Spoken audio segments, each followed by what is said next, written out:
Hi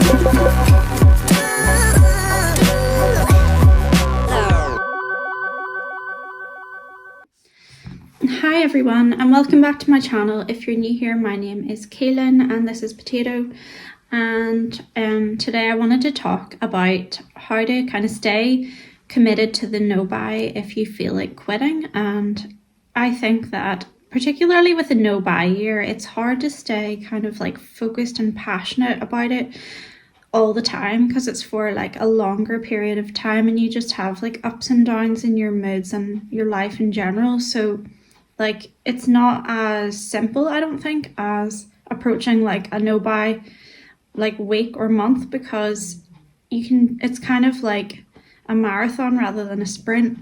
So I would say that this month, since I've started the no buy year, I have not felt naturally like excited about it, even though I was leading up to it. And I think it's because of my mood in general this month, and I felt very like I was just kind of like counting down the seconds till like it started, and then it started and I was just like, I don't want to do this. I'm trying really hard to keep myself on track, and I think it's good to share those feelings, because sometimes I think whenever you're looking for people who are doing a no buy to kind of give you inspiration, it seems like the thought of shopping never crosses their minds, and that isn't the case with me. Like it's a constant kind of, I wouldn't say battle, but like there are lots of moments where I feel tempted and then I have to kind of overcome that or just let it pass and keep myself on track and kind of remind myself of the reasons why I started this in the first place. And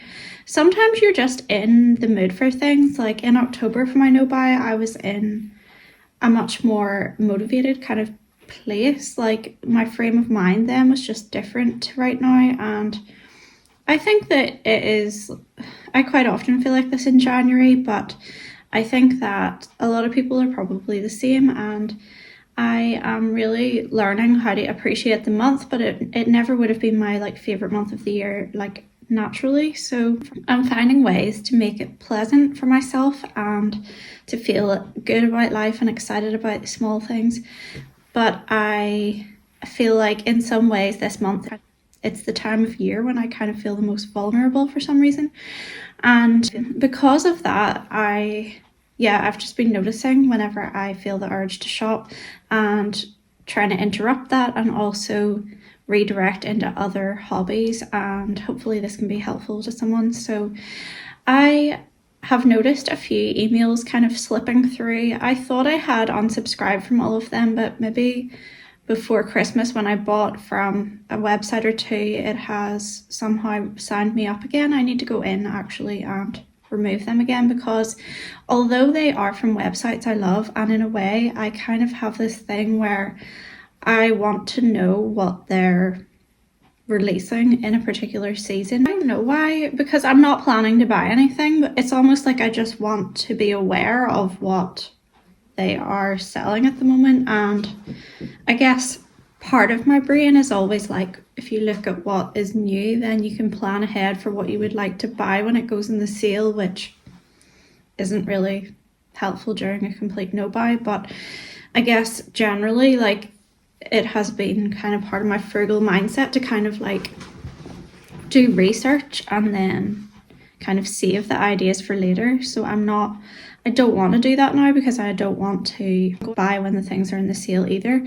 So I am going to unsubscribe from those. And then I got an email the other day announcing that my favorite clothing website, which sells kind of like new but sustainable clothing, is launching its own Preloved section. So people can sell items they've bought from the website on it secondhand for less money. And that was like basically one of my kind of triggers, because I have a weakness for that website anyway, but the prospect of being able to buy things from it much more cheaply, it's just tempting to me. So I found myself kind of clicking on the link, and then I immediately closed it before I got a chance to look, because I didn't want to let myself look, because looking to me it's almost the same as agreeing to buy something, because I'm so kind of visually like stimulated by things that I get overexcited if I see something I love, and then I will just act on impulse. So I'm trying to break that before it reaches that point. So I'm starting to really notice my weaknesses when it comes to shopping and the things that I need to kind of block myself from accessing. So that is, I think that even gaining awareness of what your triggers are and like why you do things, it's almost as helpful as actually completely quitting whatever it is you're trying to give up, because like knowledge is kind of power in that way, and you can't really stop doing something if you don't know like why you're doing it or what is making you do it. But if you have the information that helps you to know about why the behaviors are there, it makes it much simpler to break the habits. I went for coffee with my sister yesterday, and to get to the cafe, you pass through a shop and it's only for like seconds. But I kind of realized as I was passing through, I was seeing items of clothing that I liked, and I knew I wasn't going to buy any, but I was tempted, and I could feel my brain switching into that mode of almost like justifying purchases before I've even made them. And it kind of does this with, like, if I like something and I see it and like it straight away, I'll be like, oh, that could be really practical. I could wear it with this and this and this and this, and I could, like, it could become like a staple in my wardrobe, and it's like good quality, so it will last. And like, that's all very nice, but I have to still tell myself no at the minute, because I'm not buying clothes and I'm not allowed, and that was my kind of number one thing on my list that I wanted to stop buying this year. So I basically have to flip the justification and instead kind of hold myself accountable and be like, why are you trying to justify the purchase? And also I think what's really helped me with clothing and stuff is thinking, what do I have at home already that resembles this in any way, or that would serve the same purpose? And thinking about my decluttering and my wardrobe and how it's always crammed with clothes, and I cleared out a lot, and I have been kind of culling my clothing for a while. Like, I've sold a lot of clothing on Vinted, and I've like... are you farting on me? Even since my last wardrobe video, I've decluttered a few items just because they didn't fit right or they didn't feel good, and I'm proud of that progress, and I don't want to ruin it by like giving in and just bringing in something else, and it all adds to the clutter. And I realized too, when you're in a shop and you're looking at things, the way they are like laid out in the shop, it's very kind of attractive, and that is intentional to make us want to buy it, and it's displayed in a way that makes it look really appealing. And the way it was laid out yesterday in the shop, it was all very spacious, so in your mind you kind of think, if I bought this, I would have this wardrobe like how it looks in the shop, but actually when you get it home, it's still going to be going into the little cramped wardrobe that I have, and it's not going to be the same, and it's going to get kind of lost at the back of it and creased probably. That's another thing I've noticed from having too many clothes, is if you hang them all up and you've got too many, they just get creased, and then you have to iron everything again, and it's annoying. So I just kind of made note of that, and I managed not to buy anything. I went for coffee with my sister and her baby, and it was just like a nice little morning activity to do together. And I think during my no buy so far, I haven't been as good as I was in October with the coffee thing, because for example on Monday I went for a coffee on my own just to clear my head, and then I also went out for coffee with a friend and my sister this week. But at the same time, when I ran through my bank statements before, I kind of realized that although coffee is a habit that I had and I was going all the time and stuff, I don't think it's the worst thing in my bank statement, because it didn't account for the majority of the like money spent.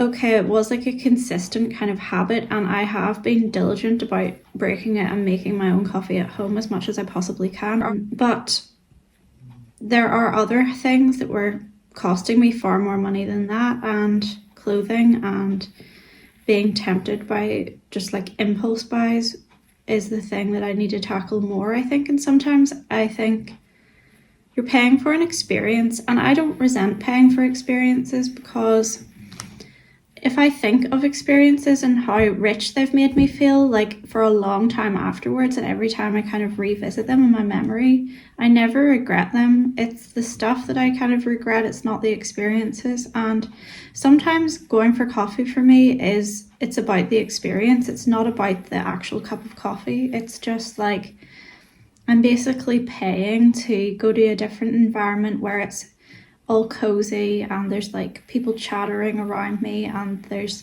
nice music and decor, and it's just like a little mental holiday for an hour. And maybe sometimes that is important because I feel like it's good for my mental health, and sometimes being in the house all the time and being on my own a lot when the kids are in school and my partner is in work isn't really great for me. So I think it's just finding balance, and I think I'm starting to accept that I don't have to kind of like demonize going for coffee, but I just have to be like kind of vigilant and make sure that I'm not falling into the pattern of doing it unconsciously every day. It's more like an intentional thing where I'm like planning to do it, and that is what it has been since I've been doing this no buy year. Like I haven't been going for it just because I don't know where else to go or what to do. And yeah, when I have had it, I've really appreciated it, and I am drinking my homemade lattes every day as well. So yeah, I think a lot of the no buy for me is about like catching yourself before you do the things that you might automatically have done before, and trying not to look, not allowing yourself to look. That is kind of like number one on my list of ways to prevent myself. Like looking for me turns into buying, so if I don't let myself look, then it kind of eliminates the like potential for me to buy. And I really think that sometimes shopping can be a quick fix, and it's an easy, effortless activity to do to make yourself feel better, because you just walk in, everything's sitting there for you, ready for you to look at. You just grab some stuff and pay for it and take it home, and it feels like you're buying a little piece of happiness. But sometimes with the hobbies that are more deeply satisfying and it actually brings real contentment, it takes a little more effort to begin. And I think that's one of the things that has been preventing me doing art recently, is it feels like a lot of effort getting set up even, or getting in the right mindset to start. I've been feeling like my focus isn't great this month and my mind's kind of just all over the place, so it's been hard to think about writing a book. And I also haven't really been painting, and I know that if I kind of get past that first hurdle, and it shouldn't even feel like a hurdle, but it does, of setting up all of the painting supplies and everything, when I'm actually relaxed and doing it, I love it every time, and I'm always so happy after that I did it. It's just sometimes overcoming that and getting stuck into it that I struggle with when I'm in this kind of mood. But I do want to put my time into meaningful hobbies that make me feel like I'm either improving myself as a person, or like increasing my knowledge, or developing skills that actually are valuable and mean something to me and that don't cost a lot of money long term. And shopping doesn't do any of those things. So I think it's important to be really kind to ourselves and focus on our successes. Like, don't beat yourself up about anywhere you think you have really slipped up. That's only going to drag you down and make you feel like you can't do it. I think it's really important to celebrate every little thing that you do right, and to sort of spend your time thinking about that rather than thinking, oh, oops, I did whatever and I shouldn't have, or I had this thought and that was bad. And like, thinking things isn't the same as spending money. Like, I think that I have thought at times with the no buy year so far that I was feeling because of thoughts I was having and feeling tempted and feeling unmotivated, but actually I'm still doing the no spend. Like, I'm still not spending money as much as possible. So like, that is the only thing that matters. And it's never too late to start. Like, you don't have to have started a no buy on the 1st of January, like whenever it turned midnight. You can start anytime you want, and you can make your own rules for it, and other people can't set them for you. You can make them personal to you, and you can do whatever works best for you. And I just think everybody is going to have a different experience of a no-buy. It's not like a one-size-fits-all kind of thing, because everybody has different strengths and weaknesses. Everybody has different issues that they're working around and different like lifestyles, and it's just something that's very personal.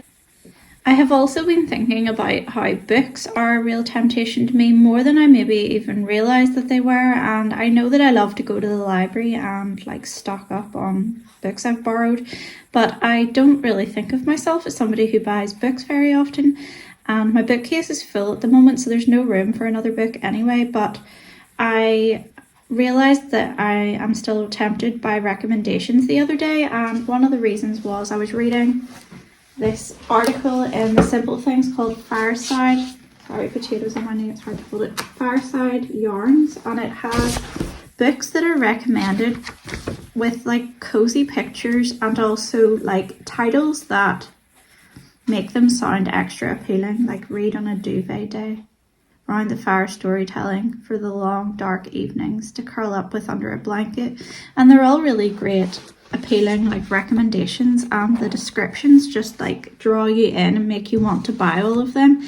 But I noticed that I was making like a mental note of them as if like, okay, these are now on my shopping list for books, but then I realized I'm not allowed to buy books and I have to stick to the library and the books that I have, and I promised myself I would read all the books that I have before I buy anything in future anyway. I realised that wanting to read something isn't the same as actually being able to read it. Like, you can want to read every classic ever written or every like new series that comes out, but that doesn't mean that you have the time or the will to do it. And life is really busy, and I do think that we need to set more time probably aside for quieter things as a society. But at the same time, like, nobody's going to be able to read like hundreds of books in a month. Like, it's just actually physically impossible. And just because I buy a book I like doesn't mean that I'm going to read it. And I've realised that they will most often just sit on my bookcase, kind of ignored and forgotten about, because I will read the library books. There's a deadline on that. Then I return the library books and I get out more library books, and then I read them because there's a deadline. It's like, will I ever actually read the books that I have? And there might be books that I want to read and I've started to get in the way of searching for them on Libby. And if they're not there, I just have to kind of park it somewhere in my mind. And you can write a list somewhere of the books that you want to read if you are an avid reader, but you don't want to buy books at the minute, because then it kind of reassures you that you haven't forgotten about it. And it's still recorded somewhere if you want to come back to it. You probably won't, because I tend to forget about lists after I've written them. I put them away and I don't reread them. But it makes it feel almost like you are purchasing it or putting a hold on it, and you've like made note of the fact that you want to read it. But I think in the past there's been a lot of times that I have bought books because that is my way of saying to myself, I want to read this. This will make me remember to read it. But actually, you don't have to buy it to remember to read it. And if you really want to read it that desperately, you're really going to want to get into it like right away. Like, if I've ever had a book I really, really loved, like I couldn't wait to read, it's not going to go to the bottom of a reading pile. It's going to be like first choice, even above whatever I'm already reading when I buy it. So yeah, I think that can be applied to everything, like about spending in general. Like, owning stuff isn't the same as using it. So just because you buy it doesn't mean that you are going to use it, and it's just gathering dust a lot of the time in your house. And I'm sure if most of us went round our houses and had a look, if we got rid of every object that we don't use, we would have much clearer spaces. Yeah, I think the message that I wanted to share in this video was kind of that, like, just because you commit to doing a no-buy doesn't mean that you will not be tempted to spend money anymore. And I think that a lot of people who do it, that are very strict about the rules of it and everything, they probably think, oh, you know, you can't have a thought of shopping like passing through your mind, like that's breaking the no-buy. But you can, and it's human, and it's just normal, and it's like, it's just ingrained in us as a society to always be kind of like planning the next purchase. And looking for the next bright shiny thing that you want to own. So that's not gonna die overnight, but it's still progress, like recognizing that and continuing with the no buy anyway. And even if you do make a mistake with the no buy and you buy something you banned yourself from buying, it doesn't have to mean the end of it for you. Like that can just be like a wake-up call or a moment of realizing like this is why I want to do the no buy so badly. So yeah, I hope this video was helpful to somebody, and thanks for watching, and don't forget to subscribe for more content. I'll make another video soon. Bye.